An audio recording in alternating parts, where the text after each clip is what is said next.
वंदे मातरम।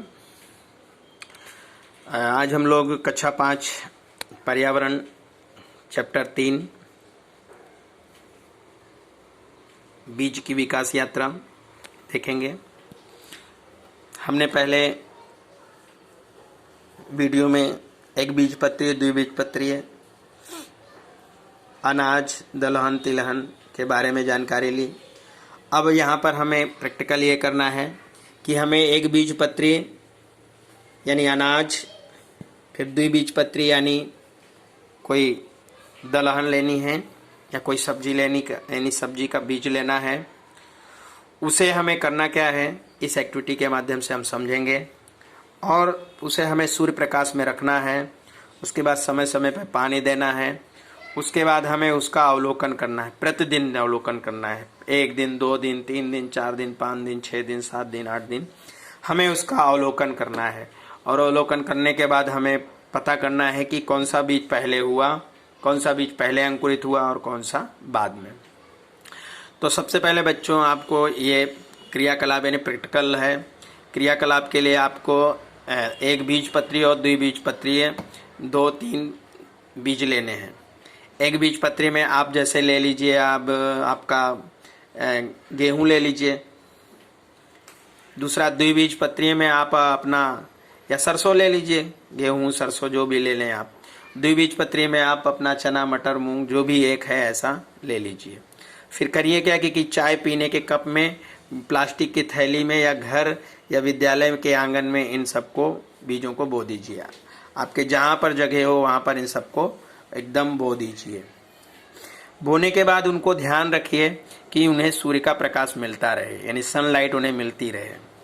उसके बाद आपको करना क्या है कि उन्हें समय समय पर पानी देते रहना है, यानी आप इन बीजों को बोइए।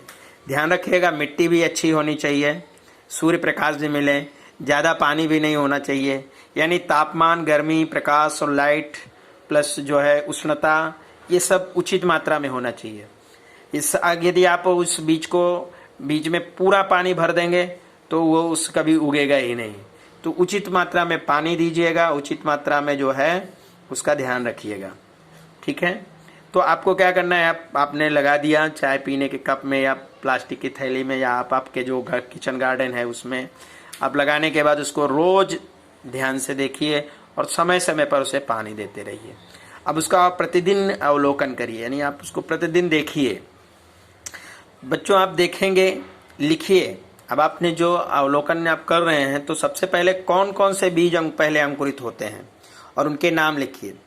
तो मान लीजिए आपने जो एक बीजपत्री लगाया है और द्विबीजपत्री लगाया है, उनमें से कौन सा बीज पहले आया, तो वो सबसे पहले आपका एक बीजपत्री यानी जैसे गेहूं है, और द्विबीजपत्री जैसे कि आपका ये हो गया दलहन वाला, जैसे मूंग हो गया। तो आपका मूंग सबसे पहले उगेगा और गेहूं वाला बाद में उगेगा। अच्छा, अब आगे क्वेश्चन है कि कौन कौन से बीज 5वें दिन अंकुरित हुए। अब आपने जो बीजों को लगाया है, आप उन बीजों को देखिए कि 5वें दिन कौन सा बीज उगा। तो मैंने जो बीज लगाया था, मेरा मूंग और फिर तिल का, फिर गेहूं का, इतनी सभी धीरे धीरे उग आए थे, लेकिन सबसे ज़्यादा मेरा मूंग उगा था। कौन सा बीज अंकुरित होकर सबसे बड़ा हुआ, तो मेरा जो बीज था वो मूंग का बीज सबसे आगे मतलब आया। ठीक है, अब किस किस बीज में सबसे पहले 2 पत्ते निकले थे, तो मेरे मूंग वाले में पहले पत्ते निकले, फिर मेरे गेहूं वाले में निकले, फिर तिल वाले में निकले। ठीक है, आप अपना ये पौधा लगाइएगा और देखिएगा कि आप वाले में कितना निकल रहा है। ये तो मेरा है, और आप अपने जो पौधे लगाएंगे एक बीजपत्री और द्विबीजपत्री, उसको आप देखिएगा कि 5वें दिन आप में कौन कौन सा 5वें दिन आपके बीज का कौन सा मतलब 5वें दिन कौन सा भाग अंकुरित होता है। फिर आपका 5वें, 6वें या 7वें दिन जो आप देखेंगे कि कौन सा बीज सबसे बड़ा हो गया। ठीक है, फिर आप देखेंगे कि आपका जो बीज आप लगा रहे हैं, किस किस बीज में सबसे पहले उसके 2 पत्ते निकले, ये आप देखिएगा। और चित्र बनाकर रंग भरिए। नीचे अंकुरित होते बीज का चित्र, मतलब जो आप बीज लगाए हैं, मैंने तो यहाँ पर मूंग लगाया है, गेहूं वाला लगाया था और सरसों वाला लगाया था, तो उनके बीज आप बनाइए। आपने जो पौधे लगाए, यानी आपने जो एक बीज पत्री और दो बीज पत्री लगाए हैं, उनके जो पौधे हैं उसका जो बीज है वो अंकुरित हुआ है, तो उसका चित्र आप यहाँ पर बनाइए और रंगिएगा। ठीक है। अब आगे क्या करना है बच्चों, अवलोकन, यानी ध्यान से देखना है और चर्चा करनी है। जैसे यहाँ पर देखिए एक चित्र दिखाया गया है और इसमें 2 पत्ते, फिर 3, फिर 4, 5, यानी बड़े होते गए रहेंगे। फिर यहाँ पर बीज, और यहाँ पर देखिए पहला बीज था, फिर धीरे वो अंकुरित हुआ, फिर तीसरे दिन मतलब फिर बाद में उसमें पत्ते आ गए, फिर ये जो बीज है उसके इसके बाद में आया, मतलब यानी मान लो ये चौथे दिन बाद इसमें आया, यानी इसमें तीसरे दिन के बाद ये चौथे दिन में आया, इसके 2 दिन बाद ही आ गया, यानी सबसे पहले पत्ते इसमें आने शुरू हुए। ठीक है। तो ये देखिए, सोच कर कहिए, लौकी की लता पर आम का फल लगे तो क्या होगा।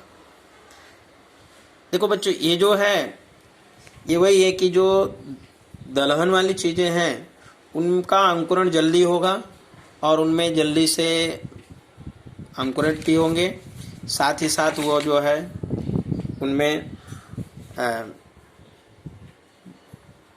पत्ते भी जल्दी से आएंगे और फल भी लगेगा। और ये जो अनाज वाली हैं, एक बीज पत्री है, उनमें आएंगे तो, लेकिन ज़्यादा समय लेते हैं। अब यहाँ पर सोच कर कहिए बच्चों कि लौकी की लता पर आम का फल लग जाए। ये जो लौकी होती है उसकी लताएं होती हैं, तो उस पर आम का फल लगे तो क्या होगा। तो आपको पता है आम का पेड़ होता है, लेकिन जो लौकी है उसकी तो लता होती है। लता मतलब कि वो रेंगती हुई, जो किसी और के सहारे पर हो जाए। तो हमें क्या होगा कि हमें तो आराम से आम खाने को मिल जाएंगे, हम आम के फल तोड़ लेंगे, है ना, बिना पेड़ पे चढ़े, यानी बिना कोई काम किए ही हमें आराम से आम के पेड़ पौधे मिल जाएंगे और हमें मेहनत भी नहीं करना पड़ेगा आम पे चढ़ने के लिए। फिर अगला क्वेश्चन है बच्चों कि दुनिया में बीज ना होता तो क्या होता। यानी आपको सोचना है कि अगर दुनिया में बीज ना हो तो क्या होगा।